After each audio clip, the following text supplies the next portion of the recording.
Olá, bom dia a todos. Bom dia, Rio Grande do Sul, 11 horas e 35 minutos. Hoje é sexta-feira, dia 8 de novembro. Vamos agora aos destaques de hoje.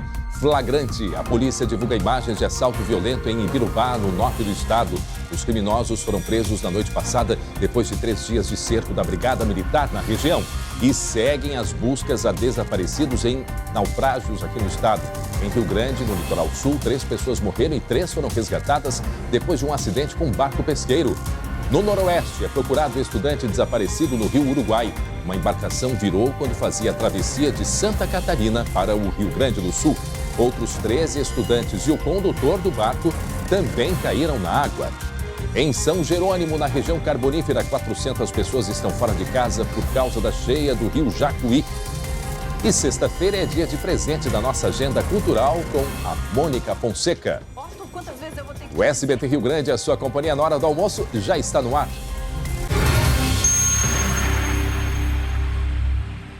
Já estamos de volta com o SBT Rio Grande, agora 11h40, e você vai ver ainda hoje um flagrante. A polícia divulga as imagens de um assalto violento em Ibirubá, no norte do estado. Os criminosos foram presos na noite passada, depois de 3 dias de cerco da Brigada Militar na região. A gente vê as imagens do posto de combustíveis e o ataque foi feito nessa loja de conveniências. Daqui a pouco trazemos outros detalhes e informações. Um acidente com um caminhão de leite provocou transtornos no trânsito hoje de manhã na BR-386 em Nova Santa Rita. Detalhe, mais um acidente envolvendo caminhão aqui no estado. Essa rodovia que ficou interditada, diversos pacotes de leite ficaram esparramados pela estrada, pela BR-386. Daqui a pouco a gente traz outros detalhes. Aquele ali parece que está levando embora umas caixinhas de leite para casa. E você vai ver também os recados emocionantes dos nossos telespectadores sobre o caso da dona Marilene, que a gente mostrou ontem aqui no SBT Rio Grande. Centenas de pessoas mandaram mensagens através do Facebook. A reportagem publicada na nossa página teve mais de 25 mil visualizações. A dona Marilene, que é da região aqui do Vale do Paranhana, de Taquara, está aí. Ela, um pouquinho antes de passar por um falso assalto, ela que levou 5 tiros, precisou se fazer de morta para conseguir sobreviver. Daqui a pouco a gente traz mais sobre a repercussão desse caso e o depoimento dela, emocionante, um exemplo de vida da dona Marilene. Muito bem, 11 horas e 42 minutos. Confira agora as ofertas do Magazine Luiza com a Mônica Fonseca.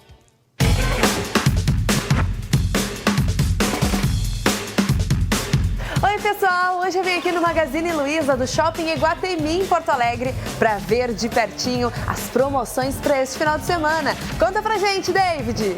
Vem aí a Black das Blacks. Já neste final de semana teremos o Dia de Ouro com ofertas exclusivas no Magazine Luiza. E para começar, teremos essa TV 60 polegadas em 24 vezes de R$ 124,96 no cartão Magazine Luiza. E não para por aí.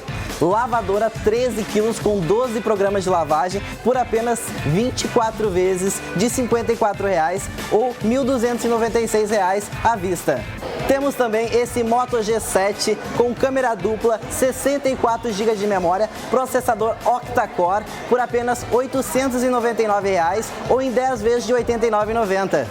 Viu só quantas ofertas incríveis? Essas e outras ofertas são válidas para todo o nosso estado. Então não perca mais tempo. Vem correndo para o Magazine Luiza. Vem ser feliz.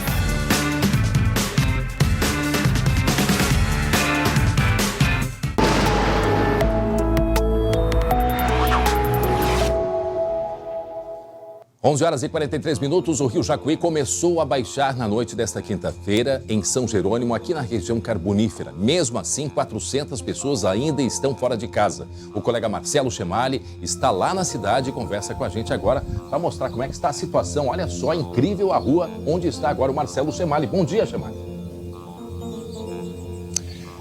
Exatamente, André. Bom dia para ti, bom dia para quem acompanha o SBT Rio Grande. A boa notícia dessa sexta-feira é que o Rio Jacuí começou a baixar. A gente percebe aqui em algumas casas ali a marca d'água das últimas horas, quase 1 metro de altura, ele já baixou nas últimas horas. Nós estamos aqui numa rua importante do bairro Cidade Baixa, próxima à Praia do Encontro.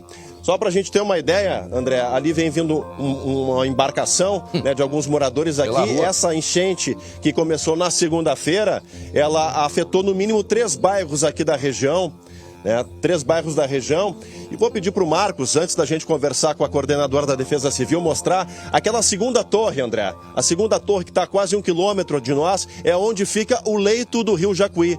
Portanto, a gente tem aí uma dimensão do volume d'água que chegou até as casas aqui no bairro Cidade Baixa, aqui em São Jerônimo. Você falou em torno de 400 pessoas ainda fora de casa. Eu vou atualizar esse número aqui com a Leni de Almeida, que é coordenadora da Defesa Civil aqui de São Jerônimo.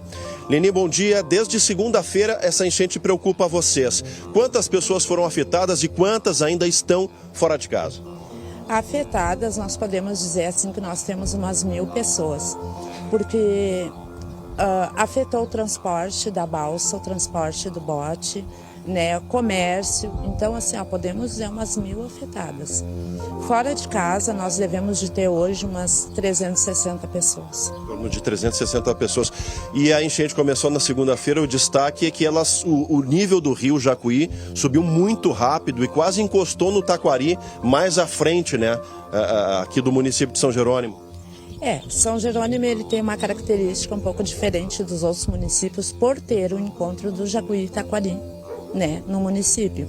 E começou a subir o Jacuí e o Taquari também. Aí foi onde deu a enchente muito rápida, quando o Taquari sobe. Ainda na noite de segunda-feira, as ligações para a Defesa Civil davam conta do pedido de alerta, pedido de ajuda. Como é que a população da cidade recorreu até vocês? Pedindo ajuda, pedindo a medição do nível do rio, solicitando que a gente viesse até o local. Esse foi os pedidos de ajuda. Marcelo, como é que foi feito esse trabalho de retirada dessas famílias? Antes do André vai fazer uma pergunta para ti, mas esse trabalho de retirada das famílias se deu em quanto tempo, Leni? Muito rápido, porque assim que a gente vê que a água vai chegar na residência, a gente já tem um plantão disponível com caminhão, com operários, já vão lá, já retiram a família. Se ela precisa ir para casa de um amigo, já se transporta ou para o abrigo.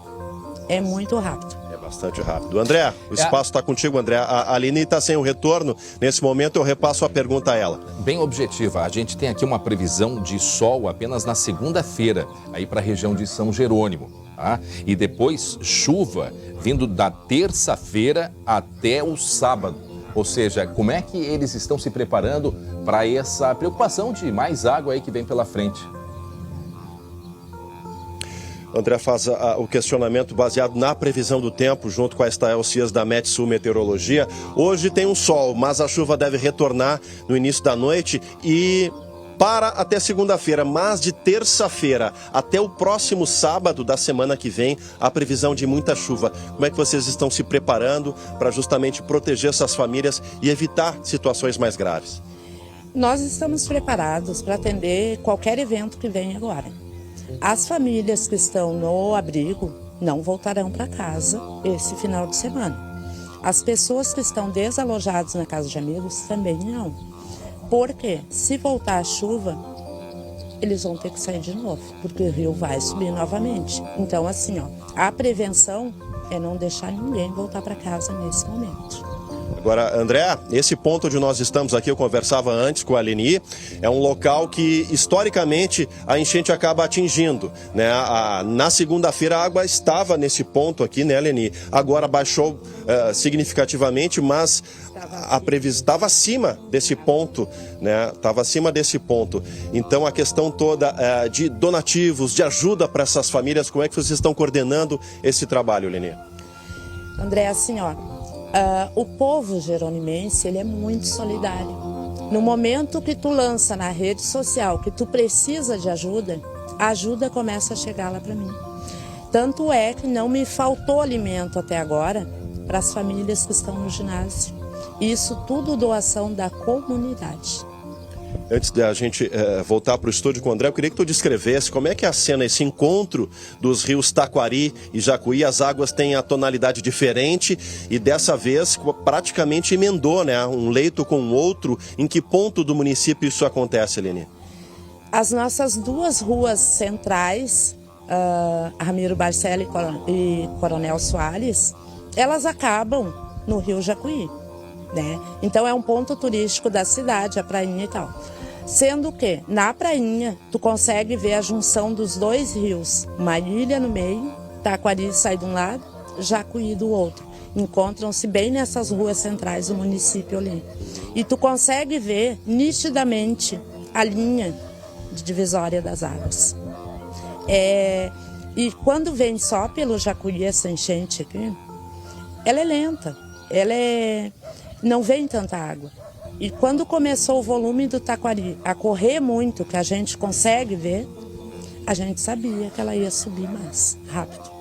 Ou seja, André, mais algum questionamento para a Leni aqui, que também tem outras demandas aqui para agilizar esse trabalho de socorro às famílias? Não, a gente só deseja que, de fato, a população não seja atingida, né? Infelizmente, a gente hoje tem uma boa notícia lá em São Sebastião do Caí, diversas famílias voltando para casa, são 23 famílias que recebem informação da Defesa Civil de São Sebastião do Caí, mas é isso, a preocupação é para a chuva que se apresenta para o início da semana que vem. Desejo bom trabalho a todos, mas que não venha essa água, que não prejudique a população aí de São Jerônimo. Para mim tá ok. Obrigado, Marcelo Chemali. Bem, esse Marcelo Chemali falando... Voltamos contigo aí no estúdio. Um abraço, até já, 11h50, esse Marcelo Chemali falando sobre a chuva, né? Os reflexos da chuva e as inundações aqui no Rio Grande do Sul. Faltando 10 minutos para o meio-dia, a Polícia Civil investiga a causa do naufrágio do barco que transportava estudantes no noroeste do estado. Testemunhas estão sendo ouvidas pelo delegado que está cuidando do caso. Enquanto isso, os bombeiros gaúchos e catarinenses seguem as buscas ao jovem de 19 anos que desapareceu no Rio Uruguai. Os detalhes da reportagem agora. A travessia de 600 metros dura cerca de 1 minuto e é utilizada principalmente por estudantes gaúchos em um centro universitário na cidade catarinense de Itapiranga. Era isso que o grupo de alunos de agronomia fazia no final da noite desta quarta-feira, quando a embarcação afundou. Segundo depoimentos, o barco que faz o transporte de passageiros entre Barra do Guarita, no noroeste gaúcho, e Itapiranga, estava no limite de tripulantes, que seria de 13 pessoas, além do condutor. Alguns deles precisaram nadar cerca de 1 quilômetro até a margem para se salvar. Este estudante de agronomia estava com a namorada no barco. O pessoal começou a gritar por socorro, pedindo ajuda, era escuro de noite e até que outros barqueiros deram falta desse barco e começaram a procurar, até que encontraram a gente. O estudante desaparecido é Andrei Franchini, de 19 anos, natural do município gaúcho de Vista Gaúcha. Durante o dia, Andrei ajuda a família que trabalha na agricultura e à noite, de segunda a sexta, vai para a cidade catarinense para estudar. Eu perdi meu filho por causa da ganância dessas pessoas que fazem tudo por dinheiro. Meu único filho trabalhava em casa na agricultura de dia e à noite, frequentava o 6º semestre de agronomia. Moradores da região afirmam que é comum as pessoas fazerem a travessia sem coletes. Segundo estudantes, a água começou a invadir o barco pela parte da frente. Quando outro barco cruzou no sentido contrário, a marola fez uma onda que invadiu a embarcação e ela começou a afundar. Um amigo dos estudantes relatou o pavor quando tudo aconteceu. 2 pezão conseguiram sair nadando e daí ali gritaram. E esse cara ali tem o meu ex-cunhado, lá tem o barquinho na água sempre. Aí ele mais 2, 3 ali desceram buscar o Avrela e esses outros piazeiros que estavam tudo na água ainda. Em nota, a Unidade Central de Educação FAEM Faculdade afirmou que a embarcação gratuita disponibilizada pela instituição não foi utilizada pelos estudantes, mas que está à disposição para ajudar nas buscas. Os cursos de graduação tiveram as aulas canceladas nesta quinta e também na sexta-feira. Bombeiros dos 2 estados ajudaram nas buscas, inclusive um grupo de mergulhadores de Porto Alegre. Vários objetos flutuantes acabaram ficando sobre a água, que foi inclusive o que permitiu com que muitos que não sabem nadar se agarrassem, né, esses objetos flutuantes e se mantivessem boiando. Tempo suficiente que alguns pescadores aqui próximos conseguiram pegar embarcações e fazer o resgate dessas vítimas. É importante assim, tem várias perguntas sem respostas, né? Se respeita esse jovem ainda desaparecido, pode estar dentro da mata, inclusive, e por isso seguem as buscas, é assim que a gente deseja. Mas é muito preocupante a situação desse garoto de 19 anos. Perguntas que precisam ser respondidas e a polícia precisa, sim, ir atrás disso. Primeiro, se essa travessia é feita por barcos que são selecionados, são empresas, como é que isto funciona, né? Existe uma disputa? Como é que é feito todo esse processo de licitação para que se faça o transporte desses passageiros? Segundo, o barco era o ideal para esse tipo de travessia? Terceiro, ele estava acima da capacidade? Quarto, é dada a orientação para que todos os passageiros sejam obrigados a colocar o colete na hora de atravessar? Então, são perguntas que precisam, sim, ser respondidas e as pessoas responsabilizadas, afinal de contas, um gravíssimo acidente, o que a gente lamenta muito pelo desaparecimento ainda deste garoto de 19 anos. E por falar em naufrágio, seguem as buscas por mais tripulantes desaparecidos do naufrágio do barco pesqueiro que afundou lá em Rio Grande, no litoral sul do estado.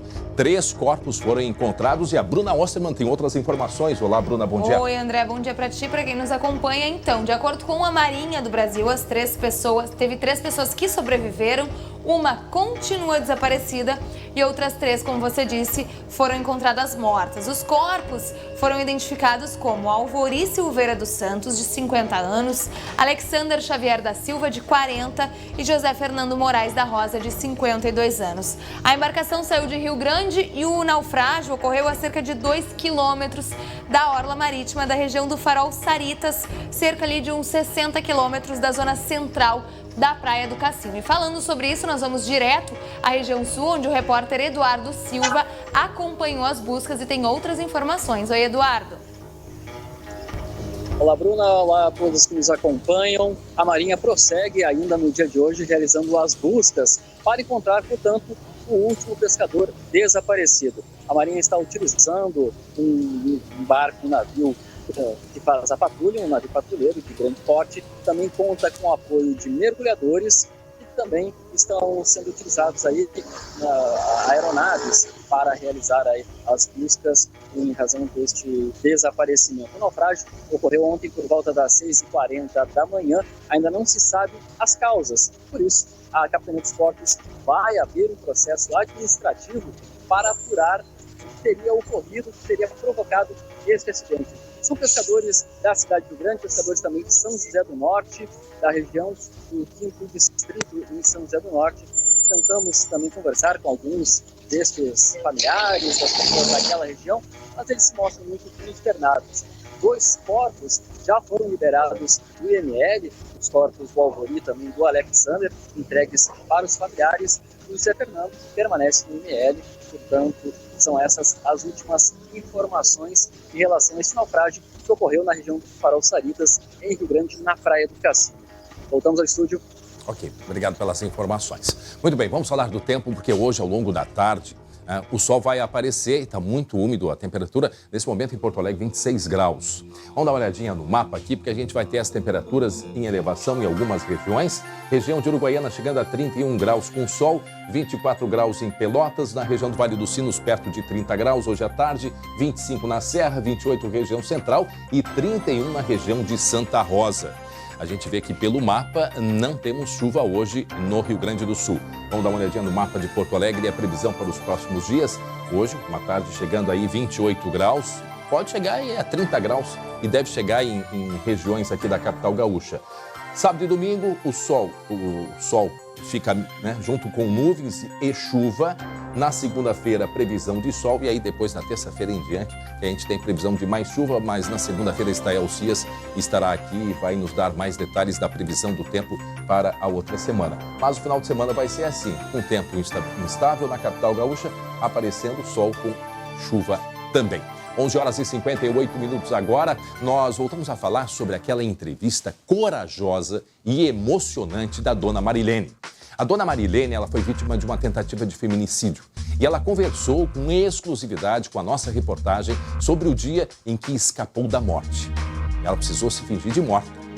O próprio marido, pai dos filhos dela, atirou 5 vezes na tentativa de matá-la. A reportagem que nós mostramos ontem aqui no SBT Rio Grande foi publicada na nossa página no Facebook e teve mais de 25 mil visualizações. Centenas de pessoas enviaram mensagens, desejando força e admirando a coragem desta guerreira. Antes de eu ler alguns desses comentários, nós vamos relembrar agora este depoimento. A reportagem é da Luciane Coleman.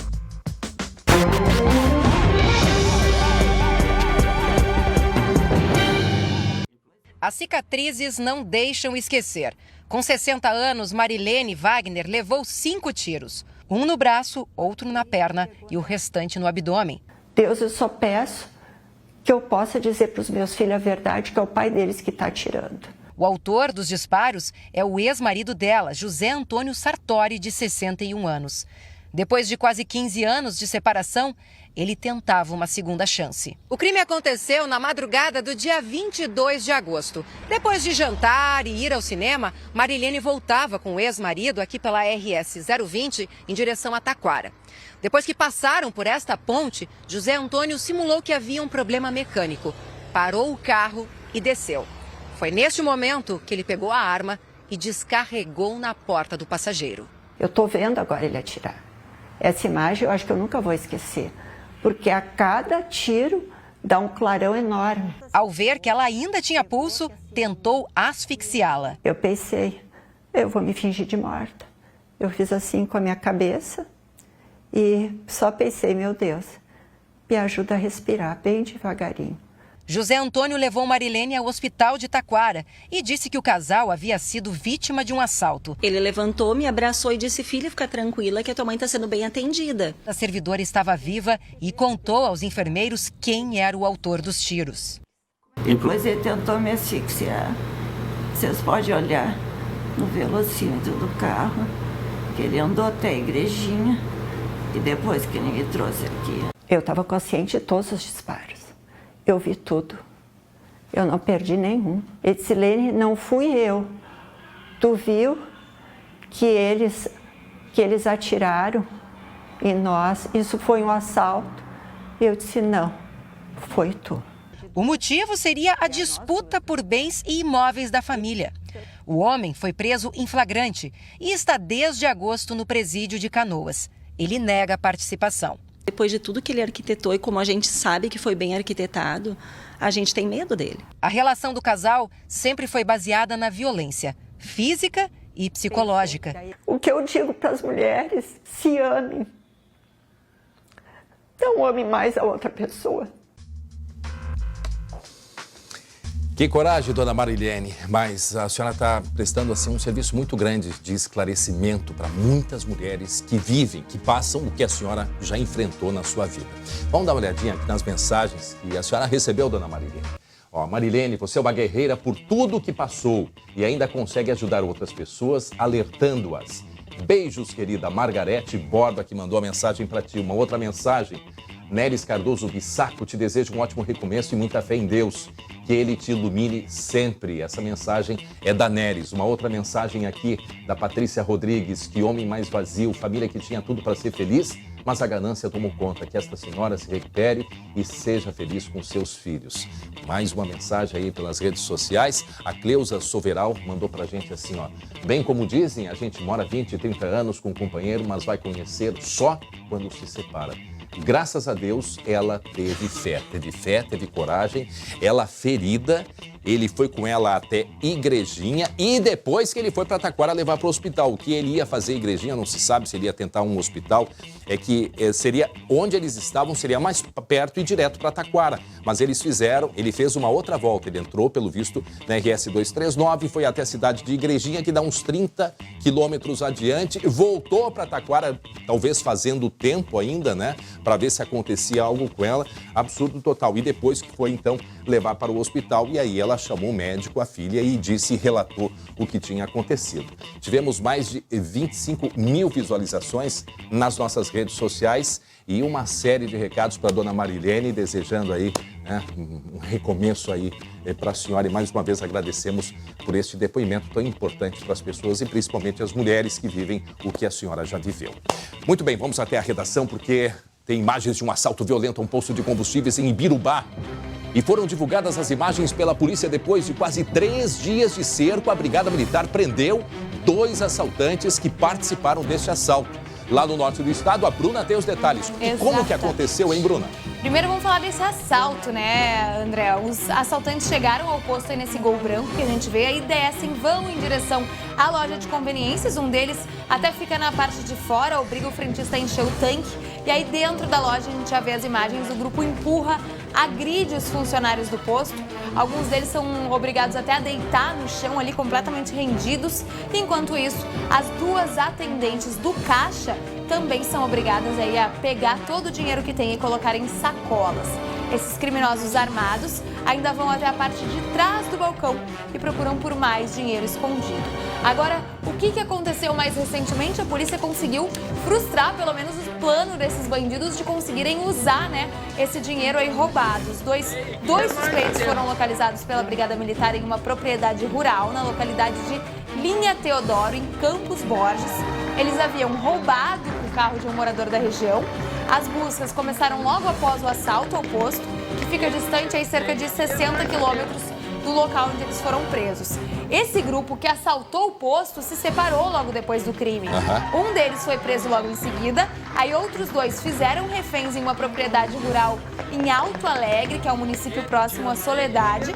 Depois de 3 horas de negociação, eles se renderam, só que aí outros 2 se embrenharam ali no mato, chegaram a roubar e abandonar a caminhonete de um agricultor. A festa da população enquanto eles foram presos e entregues aí. Sim, porque isso mobiliza toda uma cidade pequena, né? As pessoas ficam com muito medo, porque esses bandidos, eles fogem e aí eles vão até a casa das pessoas e muitas vezes invadem as casas e aí as pessoas, é claro, ficam com muito medo. Aí só para finalizar, então, esses 2 últimos que faltavam permaneceram escondidos até a noite dessa quinta-feira, quando foram, portanto, presos pela Brigada Militar. E agora tem um flagrante, né, Bruna? De um furto a uma loja de departamento aqui em Novo Hamburgo, no Vale dos Sinos. Foi ontem à tarde. O que aconteceu? Isso aí. Espertinho ali, disfarçando, a mão boba, se agarrou num telefone. Exatamente. A gente já pode ver o homem ali pegando, né, furtando o telefone celular.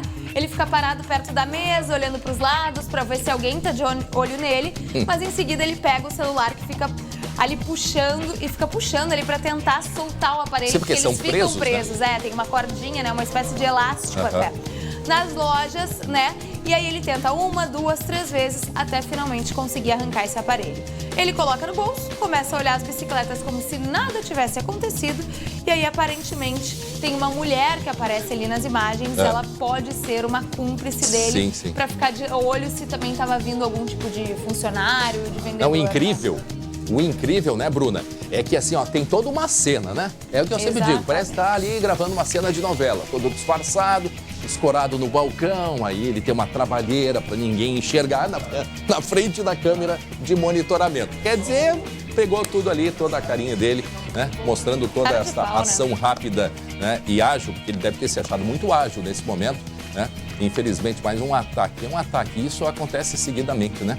Esses roubos, as pessoas vêm, disfarçam e tá ali a câmera de segurança flagrando tudo. Um outro assunto, o funcionário de um supermercado foi morto a facadas na frente, né? Na frente desse supermercado, aqui em Porto Alegre. O rapaz de 19 anos foi ferido pelo colega de 18 anos. O que aconteceu com esses 2 aí, Bruna? André, essa história é chocante. Foi no Zafari da Cristóvão Colombo, por volta das 10 horas da noite, 2 funcionários do supermercado começaram a discutir. E aí, segundo a polícia, o Luiz Henrique dos Santos, de 19 anos, foi até o setor de facas do supermercado, Meu Deus. Pegou uma e aí atacou o colega, o Geandro Pacheco de Lima, de 18, com uma facada no abdômen. Isso aconteceu logo ali na porta de entrada desse supermercado. O SAMU foi chamado, mas o jovem morreu antes até de receber atendimento. Um policial que estava fazendo compras conseguiu prender o agressor com a ajuda justamente dos seguranças ali do estabelecimento. Em nota, o Zafari disse que lamenta profundamente o fato e que está empenhado em prestar assistência aos familiares e colaborar com as autoridades. Agora, que dia de fúria, né, André? Que triste isso, que revoltante. Imagina, o jovem de 18 anos que matou o colega de 19 nesse supermercado, usou uma faca que não, a história é... Ele foi até o setor de facas, dali possivelmente aquele setor onde ficam as coisas de churrasco, né, que tem facas maiores. Mas enfim, eu achei de uma crueldade, assim, de um de um desequilíbrio, Bom, a polícia né? investiga, não tivemos muitos detalhes até da motivação desse crime, se tinha algum desentendimento. Muito bem, daqui a pouco a gente volta a conversar. Bruna Osterman, direto da redação. 12:08. Agora, atenção. Você já ouviu falar de Slam? Slam, o movimento cultural nasceu em 1984 em Chicago, nos Estados Unidos, com o objetivo de popularizar a poesia falada. No Fala Comunidade de hoje, nós vamos mostrar que esta espécie de denúncia social pela arte conquistou muita gente por aqui. Os detalhes na tela.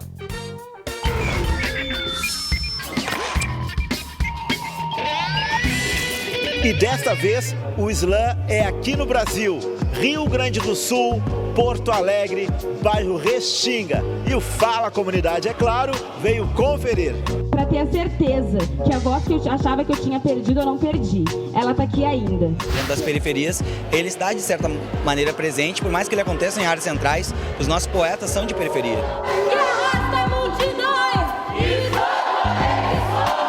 E o caso do bebê morto na CDD, você já esqueceu? Qual é a importância do slam hoje na nossa cultura popular? Cara, o slam abre portas, faz a gente ser ouvido e acho que ao mesmo tempo é uma ferramenta de denúncia social muito grande, né? É importante para que a gente tenha essas duas culturas se conectando. Por isso, nessas questões periféricas da gente, a gente está abrindo as portas da Star Moda Restinga em termos social com esse projeto. Eu pisar no freio, senão eu vou me parar com 80 tiros no meu peito. Gente, afirma que você, mulher negra, não é mulher branca de verdade. Pra ti, qual é a importância de ter encontros como este? No momento de crise cultural humana, a poesia se torna elemento essencial de uma revolução em que as pessoas não percebem que estão se revolucionando. Um oi para um bom dia. Do limão com água fazemos limonada, limonada com cachaça, fazemos caipirinha. Palavras com sentimento, fazemos delas poesia.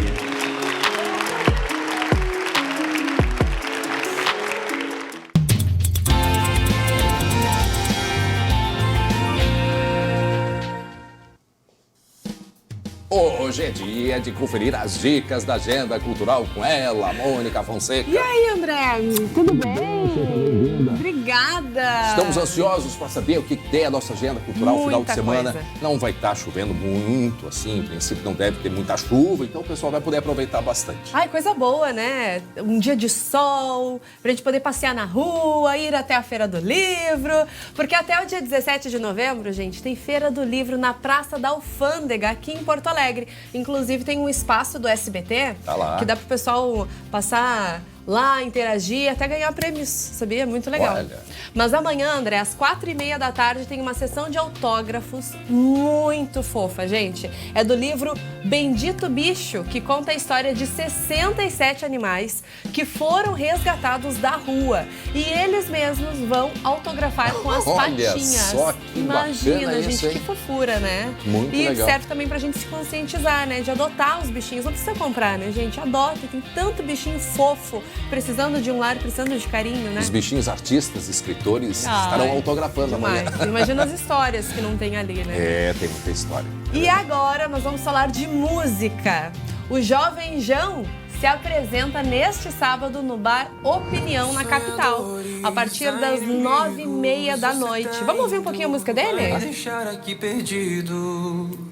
Você já contou pros seus amigos de nós. Já sabe a letra toda.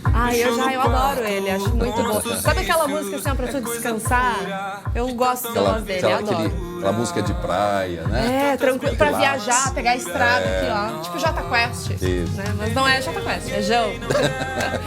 E na mesma noite, o veterano Humberto Gessinger lança e toca sua guitarra no Araújo Viana, também em Porto Alegre. Esse daí, meu Deus do céu. Esse daí tem história, né? Na música. História, né? Ele é demais, gente. Marcou muito minha adolescência. Adoro Humberto. Esse é o Araújo Viana. Som. Ninguém por perto, o silêncio do deserto. Tu toca algum instrumento, André? Eu toco rádio. Eu toco terror. Não toco nada, gente. Tentei aprender, mas não toco. Eu comecei a aprender a tocar violão. Eu toco só apenas uma música no violão. Qual? Só. Pra não dizer que não falei de flores, que era a música que eu aprendi naquela época, que eu tinha 10 anos, mas é só aquela música que eu sei tocar. Tá certo, tá certo. Bom, Nem cinema. um parabéns a você, sabe? Nem um parabéns pra você. Ah. Mas tocar rádio, eu toco bem. Rádio é Toca tranquilo. rádio. Toca. É um bom instrumento. O que tem no cinema? Bom, nos cinemas, André, tem estreia de animação gaúcha. É o filme de Otto Guerra, A Cidade dos Piratas. E nós, claro, né, temos ingressos pro pessoal de casa para este filme aí, para os primeiros que ligarem pro número 3230-5244. Acabou de aparecer na sua telinha. Quer uma dica da Mônica? Pega e já salva esse número no teu celular, que daí tu vai ligar rapidinho e vai ganhar os ingressos que a gente oferecer aqui na nossa agenda cultural. E se você é igual a mim e também ama o Natal. Gente, olha, a época natalina é uma época que assim, a gente fica mais amoroso, a gente fica mais generoso, as pessoas ficam mais bondosas, né? E olha que demais, gente. Tem um passeio da Giordani Turismo em Bento Gonçalves que é incrível, olha só. Já pensou em embarcar numa experiência cheia de emoção e magia? Então venha curtir o Natal sobre Trilhos em Bento Gonçalves. Ligue agora e ganhe uma taça exclusiva. Acesse giordaniturismo.com.br e confira as datas. O primeiro passeio acontece já no dia 23 de novembro. Então aproveita, ligue e agende o seu passeio e ganhe, claro, né, uma linda taça da Giordani Turismo. Inclusive eu te trouxe, né, semana passada. Peraí, só um pouquinho. Dá pause aí. É ao vivo, né, mas a gente dá pause. Aqui, ó. Olha só, cadê? Agora eu trouxe pra gente fazer um brinde. Opa! Ai, acho muito chique essa câmera Olha aí, ó. só, que bacana. A gente só não vai beber nada, tá? Mas é um brinde só simbólico, ó. Ó o barulhinho, ó. Ai, que chique, hein? Não, olha, os cristais de Gramado, vou dizer, hein? Bonito, hein? Demais, demais. Isso aqui é bom, Cristais da isso aqui é bom pra... É, da Serra Gaúcha, né? Da Serra. Pra fazer uma avaliação de vinhos, esse aqui é o copo ideal pra esse tipo de avaliação, sabia? Gente, o André é tão chique que eu acredito em tudo que ele fala. Não, mas é verdade. Né? Eu nem verdade. contesto. É o copo perfeito pra tu fazer toda a avaliação. A degustação. A degustação, e tem um jeitinho, o né, aroma. que faz assim, ó. Justamente pra evaporar, enfim. Fazer as... Tá certo. Sentir pra mexer, Tá, né? na próxima, então eu faço assim, eu trago as taças e tu traz o conteúdo. Isso. Não, mas aqui a gente só toma água. Só água. Ou ar. Ou ar, vento. Gente, amanhã também tem o quê? Masbá. Amanhã eu brinco que é o melhor dia da semana, o dia que a gente mais se diverte, porque tem Masbá, gente. E nós vamos conferir o espetáculo da Turma da Mônica chamado Brasílias. Eu invadi os bastidores, gente, e consegui falar com a vovó do Chico Bento, que é ninguém mais, ninguém menos do que Fafi Siqueira. Ela é incrível, gente. Ela é muito engraçada, né? Não, e ela imitou o Golias pra gente. Foi demais. E tem mais, hein? Nós achamos o paraíso dos fliperamas aqui no Rio Grande do Sul. São mais de 50 jogos da década de 80 e 90. E pense numa criança faceira. Era eu. Gente, eu fiquei enlouquecida, eu adoro jogos. Nessa época, década de 80, programa da tarde, não a tarde inteira, era de ir no flipper. Mas era caro jogar, né? Ah, sim, era por isso muito que não dá caro. pra passar a tarde toda, né? E tem uma receita, André, olha ali, ó, portuguesa. E o André, eu sei que já morou em Portugal. Isso é francesinha. Tu conhece? Lógico. É a francesinha. Gente, olha, é uma delícia. É uma das receitas mais saborosas que eu já fiz no Panelando no quadro do Masbá. É o cheeseburger, né? O X lá em Portugal, que é o sanduíche feito num prato, né, de sopa. E em cima vai um molho e é com pão de sanduíche também, né? É com pão de sanduíche e no queijo, a receita é muito generosa no queijo, né? No sabor.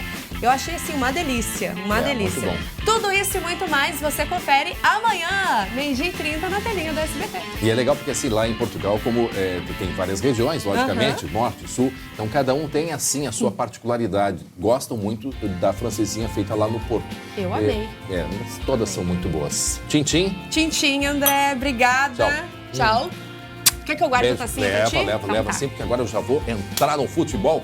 Tchau, gente. Tchau, Obrigada. te cuida. O Internacional perdeu de novo no Campeonato Brasileiro, por isso estamos Jeremias Werneck. Como é que tá, André? Tudo bem? Caminhando e cantando, vem pra cá, sabe tocar Geraldo Vandré? Eu tô só tocando. Porque não tá caminhando muito bem Internacional, né? Não tá tocando. Como é que é? Como é que é? Matheus.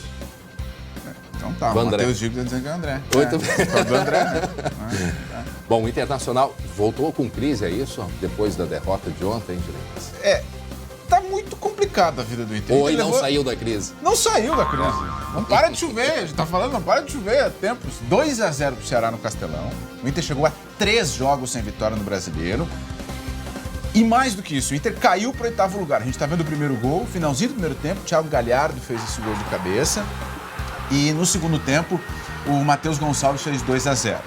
Então, o Inter, nos últimos 5 jogos, André, tem só uma vitória. No retorno do Campeonato Brasileiro, o Inter tem uma campanha de time que luta contra o rebaixamento. Mais do que perder, André, o grande ponto aí é que o Inter não jogou, em termos técnicos, absolutamente nada. Pois é, mas o que aconteceu em campo? Quer dizer, aquela velha discussão da questão assim do que se tem de material à disposição do time colorado. É que, na verdade, assim, né, Jeremias, a gente vê todo o retrospecto dos últimos tempos, a saída do próprio Hellmann, a entrada de um novo técnico que também, né, tem toda uma situação aí para administrar. Quer dizer, é um momento de crise, de fato, né? Quer e ver se mostra resumo, no campo, né? O diagnóstico feito pelo próprio Inter, ele não é nada leve. Quer ver? Solta aí o que falaram depois do jogo do Inter lá em Fortaleza. Solta aí. Em relação à nossa fase, ela não é ruim, ela é péssima, né? Porque na verdade, uma sequência de resultados negativos no momento decisivo da competição. Não, eu acho que a gente não tem que ficar arrumando desculpa, né? A partida a gente deixou a desejar. Alguns momentos só que a gente conseguiu cumprir o plano de jogo, mas de uma forma geral a gente não conseguiu fazer um bom jogo. E entender que a gente precisa agora passar por esse momento, sabe que é um momento sensível, né? Decepção é grande. Rodrigo Caetano, diretor executivo, definiu: a fase é péssima. Péssima. Imagina, para ele vir e dizer isso textualmente, a fase é péssima. Vê como é o futebol, né? O Inter, que estava numa condição um tempo atrás privilegiada, e o Grêmio não. E agora inverteu completamente. E depois a gente viu o Zé Ricardo falando: a decepção é grande. E a decepção é grande mesmo porque o Inter com o Zé Ricardo estreou com vitória contra o Bahia em Salvador 3-2 e depois não ganhou mais. O Inter com o Zé Ricardo não ganhou mais, só ganhou na estreia. E agora o Inter joga quando? O Inter joga domingo, contra o Fluminense. E por falar nesse jogo de domingo, eu já vou mostrar uma coisa aqui de cantinho. Opa! Tem ingresso. E eu vou dizer uma coisa, André. 2 ingressos para Inter e Fluminense no chute a gol no Campinho. O Colorado de fé, o Colorado que é Colorado mesmo, tem que pegar o telefone, tem que ligar. Porque esse é o momento de apoiar o Inter. O Inter não pode marcar passo em casa. Porque o Inter está em 8º e precisa remar muito para chegar no G4, para chegar no G6. Então, 2 ingressos para apoiar o Inter contra o Fluminense, né? No chute a gol no Campinho. Então, daqui a pouquinho no Campinho. Mas antes a gente vai falar de Grêmio, né? Claro, porque o Grêmio já tá onde o Inter sonha chegar, que é no G4. Né?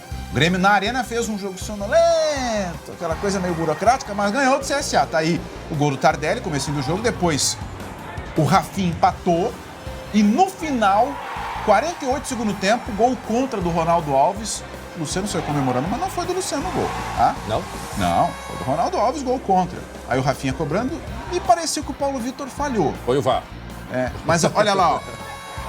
Ronaldo Alves é quem botou contra o gol do CSA. Uma vitória importantíssima pro Grêmio. O Grêmio chegou a 4 vitórias seguidas.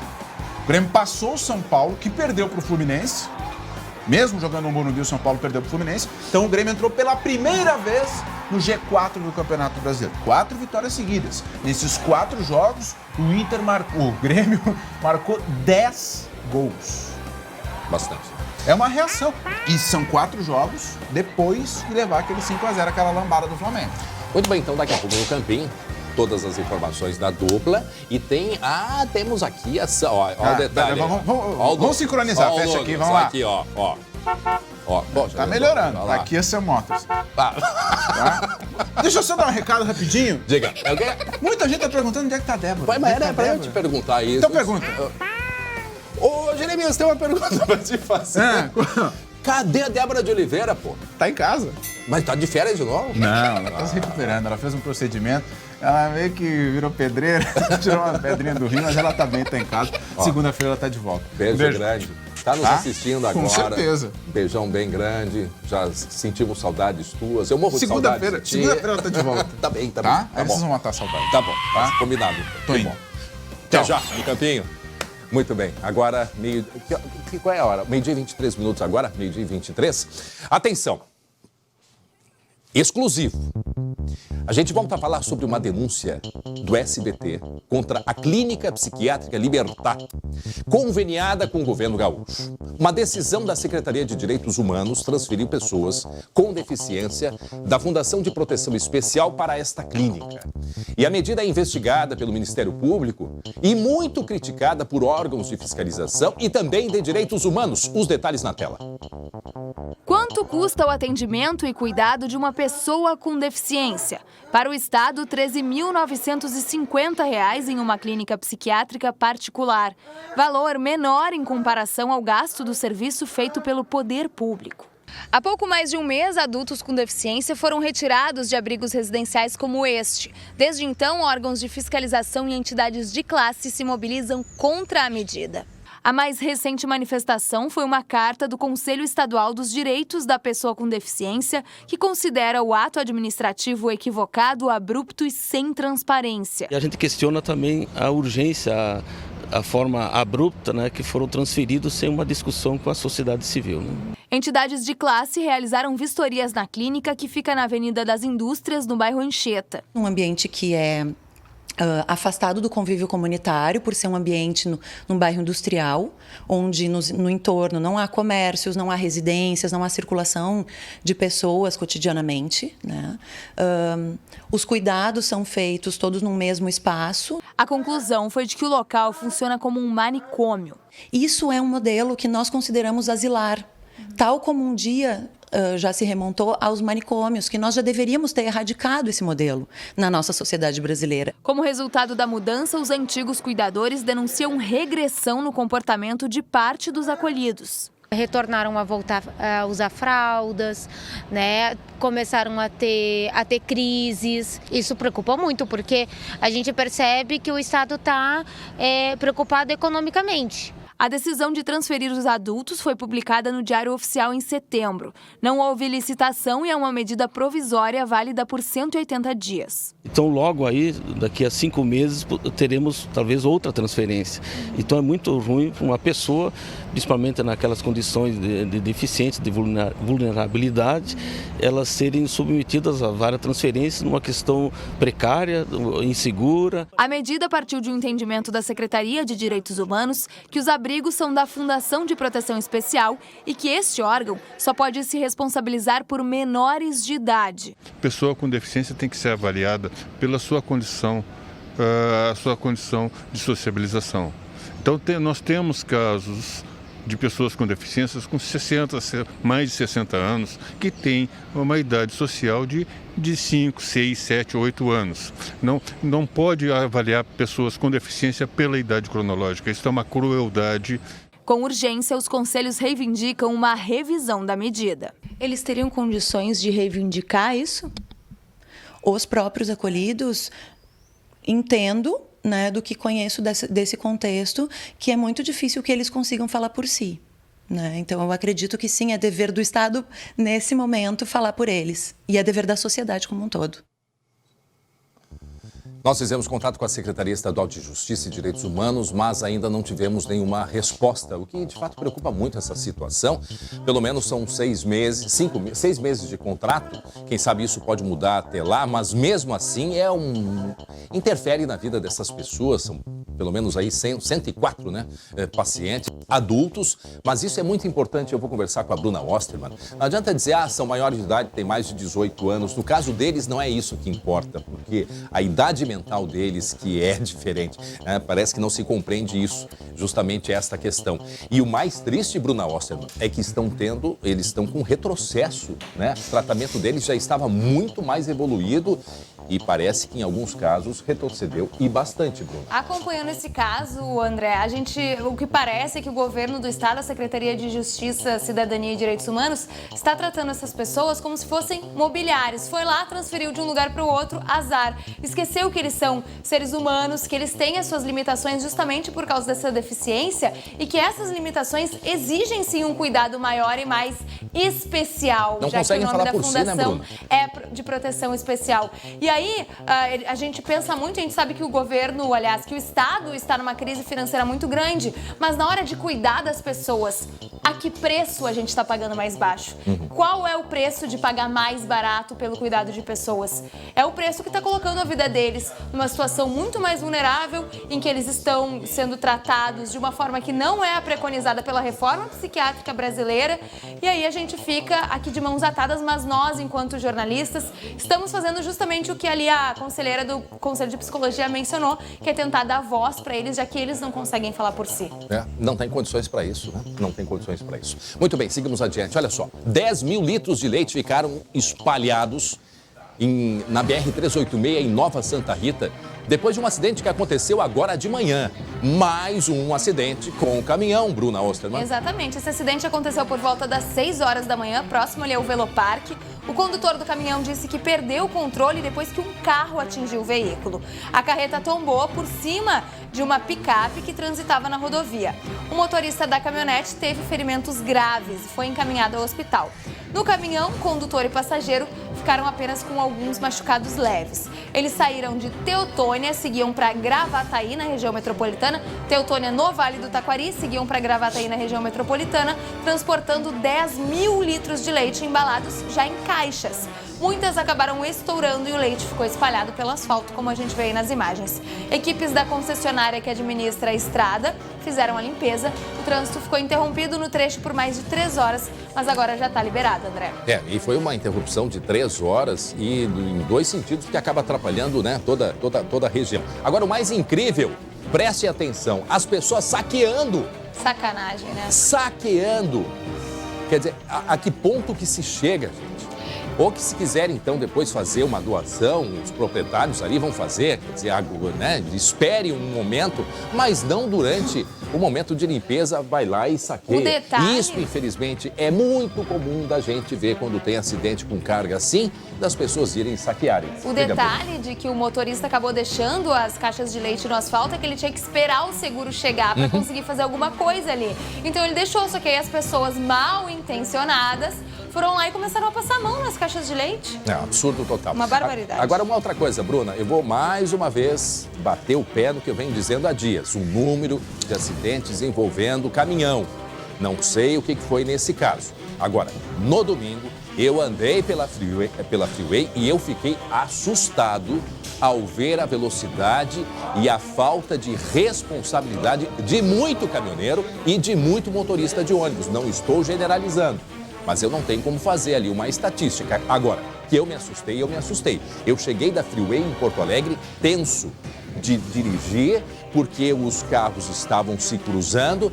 Nós tivemos um outro acidente agora essa semana na BR-116 com um caminhão que perdeu os freios. Isto foi ali na região de Morro Reuter. Aí tu vai dizer, André, mas o caminhão perdeu o freio, não foi o motorista que se perdeu? Mas como é que está sendo feita essa verificação, né? Também da manutenção dos nossos veículos. E por que eu digo isso? Porque não tem, nas rodovias federais, não há pardais. Não há pardais e também não há radar móvel. E isto, infelizmente, dá uma sensação de liberdade. Dá sim. E aí o cara começa a andar acima da velocidade. Eu nunca tinha visto motorista de caminhão e ônibus andando nas pistas do meio da esquerda, ou raríssimas vezes, naqueles tempos que tinha fiscalização com câmeras. Hoje não tem mais na freeway. Aquelas câmeras que a concessionária anterior fornecia, não tem mais isso. Não tem mais aquelas câmeras. Então os caminhões passam pela pista da esquerda, porque são 3 pistas, tem placas dizendo caminhões pesados, pista da direita. Não se respeita mais isso, não se respeita. Então, assim, é um alerta que eu venho fazendo, preocupado com o verão.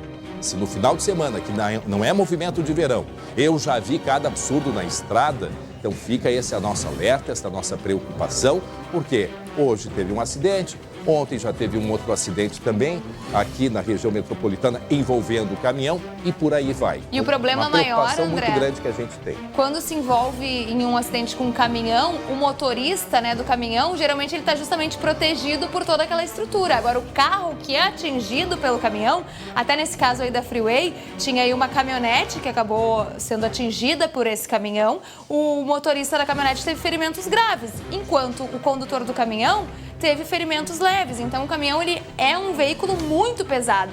E quando ele bate em um carro muito menor e muito mais leve, quem se dá pior sempre, né, já geralmente no trânsito é essa lógica, é o veículo ali menor e aí é claro que se torna bem mais perigoso. E é esse alerta que a gente faz e a gente vai olhar com mais atenção para isso também, desse número grande de caminhões envolvidos em acidentes. Teve um momento da estrada, e eu vou trazer aqui outra oportunidade, eu até mostrei para os colegas da redação ontem, era um ônibus andando no lugar dele, ali na pista da direita, e 2 outros andando nas pistas do meio e na pista central, ou seja, não tinha nem opção de passar. Mas, André, a velocidade máxima permitida muito além. Esses dias a gente estava com a nossa equipe, acho que voltando de Gravataí ou Cachoeirinha, pegando a Freeway, e um veículo, um caminhão nos ultrapassou, a gente estava a 110 por hora, que é o limite de um carro leve, ele nos ultrapassou, um caminhão. E aí eu falei, meu Deus, se a gente está a 110 por hora, quanto que velocidade? Ele devia estar, olha, uns 130, 140. E aí o medo, o receio de que precise dar uma freada, é um veículo pesado, não é tão rápido assim, né, na reação ali, né? É verdade. Muito bem, obrigado, Bruna Ossman, pelas informações. Agora, 12h34, eu tenho um recado da TIM. Com o TIM Chip Top, você se conecta de verdade e faz a festa na internet. Ele é tão top que já vem com a primeira semana grátis para você aproveitar o melhor da internet. Sabe aquele vídeo que você tanto queria ver, queria assistir? É só dar o play. Ah, quer música nova? É só baixar. Redes sociais, Facebook, Messenger e Twitter são ilimitadas. WhatsApp também é ilimitado, não desconta da sua franquia de internet. E tem mais, você tem 1 GB de internet e mais 3 GB no bônus da madrugada para usar como quiser. Isto mesmo, mais 3 GB de meia-noite até às 6 da manhã. É por isso que a TIM não para de crescer no Rio Grande do Sul. Sempre tem um plano ideal para você. A maior cobertura 4G do Brasil e qualidade de sinal é comprovada pela pesquisa do consumidor. Compre já o seu TIM Chip Top na banca de jornal, na farmácia, com os promotores TIM. Sempre tem um ponto de venda TIM pertinho de você. Então, aproveite. TIM, a inovação não para. Muito bem, agora 12h35. Cadê o Jeremias Werneck? Porque a gente quer saber como é que está a situação do Internacional, bastante preocupante, não é mesmo, Jeremias?